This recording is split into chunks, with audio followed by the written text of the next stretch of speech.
And President Putin has held his 14th annual Q&A session with the Russian public, spanning almost 4 hours. RT's Murad Gaziev reviews the highlights. 2,500 calls, 8,000 questions a minute. This year's Q&A session proved a hit.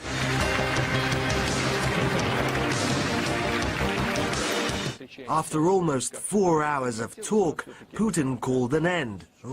Well, almost. I just wanted to ask you why you're so sure that the criticism of Russia, including the revelations in the Panama Papers recently, is some kind of plot against the country. We don't think it's a plot. I never said that. But we think that the information was deliberately planted. Why? Because not one person from the Russian authorities is on the lists, yet they still want to make it about Russia. Contrary to years past, this time around there was little mention of foreign affairs, even the US. And contrary to years past, this year Obama even got a compliment. Almost. It's a good thing that my colleague is man enough to make such statements. Not everyone can do that. But it's a bad thing that mistakes keep being repeated. He almost made the same mistake in Syria. We still have to see how that ends. The Turkish leadership wasn't so lucky.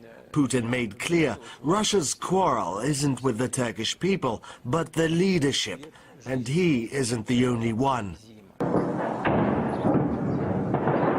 This isn't Syria. This is happening in Turkey, a NATO member, something the president also brought up. There's a virtual civil war in the south. We try not to notice it. The world ignores it, but it's a fact. More, they're using heavy weapons, tanks, airstrikes. But it wasn't all serious. 12-year-old Vera, for example, asked Putin who he would rather save from drowning, the Turkish president or the Ukrainian one.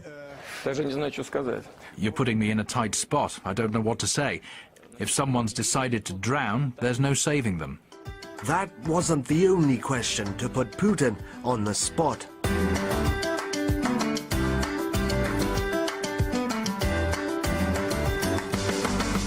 Oh, and one woman complained about bad roads. Within hours, images on Twitter showed that local authorities had begun repaving the said roads. Just a coincidence? Murad Gaziev, RT. Meanwhile, the media has been speculating about a special weapon Vladimir Putin has up his sleeve to help him conquer the world, no less.